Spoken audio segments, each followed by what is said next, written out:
దేవునికి వందనాలండి. ఎలా ఉన్నారు? అందరూ బాగున్నారు. దేవుడు ఇంతవరకు కాచి కాపాడినందుకు ముందుగానే కృతజ్ఞత స్థితిలో స్తుతులు చెల్లించుకున్నాను. మరి కొన్ని దినాలుగా నేను వాక్యాలు అనేది ఇవ్వలేకపోతున్నానండి. మరి కొన్ని కారణాల వల్ల సిగ్నల్స్ లేకపోవడం వల్ల నేను వాక్యాలు అందించలేకపోతున్నాను. మనము సంవత్సరంలో ఆఖరి ఆదివారంలో ఉన్నామండి. ఈరోజు మేము మీ మందిరాలకు వెళ్ళారని నేను నమ్ముచున్నాను. దేవుని సన్నిధిలో ఒక దినము గడుపుట 1000 దినములు కంటే శ్రేష్టమంటండి. ఒక దినాన్ని మనం కోల్పోతే 1000 దినాన్ని కోల్పోయినట్టే. నీ జీవితంలో కోల్పోయే స్థితిలో ఉన్నావో, లేకపోతే ఇంతవరకు నీవు వెచ్చించి ఆ యొక్క దేవుని యొక్క విశ్రాంతి దినాన్ని వ్యర్థంగా ఆశ్రయించవేమో. నూతన సంవత్సరంలోనికి మనం అడుగు పెడుతుండగా మనల్ని మనం పరీక్షించుకుని ప్రార్థన చేసుకుని తల్లవచ్చు. సకల ఆశీర్వాదాలకు కనుబొద్దుడు మా ప్రియ పనులకు తండ్రి ఇంతవరకు కాచి కాపాడకు జీవితంలో వాక్యం ద్వారా ప్రతి ఒక్కరిని మేము మాటలు నడిపించుకుని అలాగే ఏసుక్రీస్తునామములో అడిగి ప్రార్థిస్తున్నాం తండ్రి, ఆమేన్. ఈరోజు ఆ యొక్క వాక్యాన్ని మనం ధ్యానించుకున్నామండి. కీర్తన గ్రంథంలో నుంచి కీర్తనల గ్రంథము 89వ అధ్యాయము 47వ వచనం అండి. కీర్తనల గ్రంథము 89వ అధ్యాయం 47. సామ్స్ 89:47. నా ఆయుష్కాలం ఎంత కొద్దిదో జ్ఞాపకం చేసుకొని, ఎంత వ్యర్థంగా నీవు నరులందరినీ సృజించి ఉన్నావు. మరణం చూడక బ్రతుకు నరుడెవరు? పాతాళం యొక్క వశం కాకుండా తను తాను తప్పించుకొనగల వాడెవడు? నిజమేనండి, ఆయుష్కాలము ఎంత ఉంటుందండి? కొద్ది కాలమే. మనము గడిచిపోతుంది. నూతన సంవత్సరంలోకి అడుగు పెడుతున్నామంటే నీ జీవితంలో దేవుడిచ్చిన దినాల్లో కొన్ని దినాలు గడిచిపోయినట్టే కదా. చాలామందిని రోజు గడుస్తుంది, అయిపోతుంది, నూతన సంవత్సరం వచ్చేస్తుంది అనుకుంటున్నాం, కానీ మన బ్రతుకులు మారట్లేదు, మన స్థితిగతులు మారట్లేదు. నీకు ఎన్ని ఉన్నా కానీ నీ బ్రతుకు మార్చుకొని నీ దేవుని సన్నిధిలో నిబంధన కలిగి జీవించలేకపోతే ఇంకా మన స్థితి ఎందుకండి? దేవుడిచ్చిన ఆయుష్కాలాన్ని వ్యర్థంగా ఆచరిస్తున్నామేమో, వ్యర్థంగా దాన్ని వ్యర్థపరుస్తున్నామేమో. ఏ జనాంగము, ఈరోజు దేవుడు మీతోనే మాట్లాడుతున్నాండి. నీ ఆయుష్కాలం ఇప్పటి వరకు వ్యర్థంగా దాన్ని చేసుకున్నావేమో.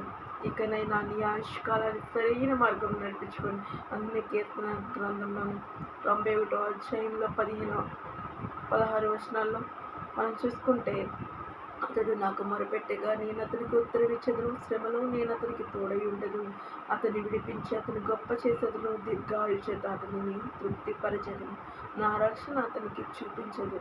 నిజమే, నీ శ్రమ వచ్చినప్పుడు ఎవరికి మొరపెడుతున్నావండి? నీ శ్రమ వచ్చినప్పుడు మనుషుల వైపు చూస్తున్నావా?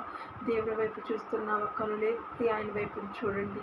నాకు మొరపెట్టము, నేను ఆలకించదను. నిర్భయగంధంతో 3వ సంకలించండి. నీ తనకు నిజముగా మొరపెట్టు వారి మొరను ఆలకించే దేవుడు. నిజం, ఇక్కడ ఏమన్నాడు? శ్రమలో తోడై ఉంటానంటున్నాడు. ఆయన నీకు కష్టం వచ్చినా సంతోషం వచ్చినా నీకు మనుషులు ఉండకపోవచ్చేమో, కానీ నిన్ను సృష్టించిన సృష్టికర్త నీకు తోడై ఉన్నాడండి. ఆయన చెప్తున్నాడు, దీర్ఘాయు చేత అతన్ని తృప్తిపరిచేది. నీకు దేవుడిచ్చే ఆయుషే కదండి. ఇంతకాలం మనం బ్రతికి ఉన్నామంటే అది కేవలం దేవుడిచ్చిన కృపే. ఈ యొక్క సంవత్సరంలో 52 ఆదివారాలకు కూడా దేవుడు నేను కాచి కాపాడు, సంవత్సరం అంతా కాచి కాపాడు. ఎన్నో ప్రమాదాలు, ఎన్నో ఇబ్బందులు, ఎన్నో ఇరకాటాలు, అనారోగ్యాలు, ఆయుష్ విషయంలో దేవుడు ఎంత కృప చూపించాడండి. ఎంతోమంది మరణిస్తుండగా మనం ఇంకా నిలిచి ఉన్నామంటే అది కేవలం దేవుడి కృపే. ఆయన దీర్ఘాయు చేత నిన్ను తృప్తిపరిచే దేవుడిగా ఉన్నాడు. ఆయన సంవత్సరాలకు అంతం లేదంటండి. ఏకరీతిగా ఉండేవాడు. నిన్న నేడు నిరంతరం ఏకరీతిగా ఉండటమే కాకుండా ఆయన ఇచ్చే సంవత్సరములకు అంతం లేదు.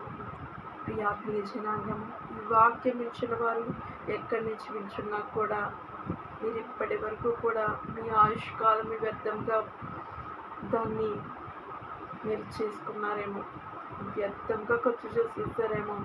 ఇకనైనా ఈ రోజైనా మీరు ఎక్కడున్నారు అక్కడ మీ గదిలోనికి వెళ్ళి రహస్యమని చూసి మీ తండ్రికి ప్రార్థన చేయండి, మా గురించి ప్రార్థన చేయండి.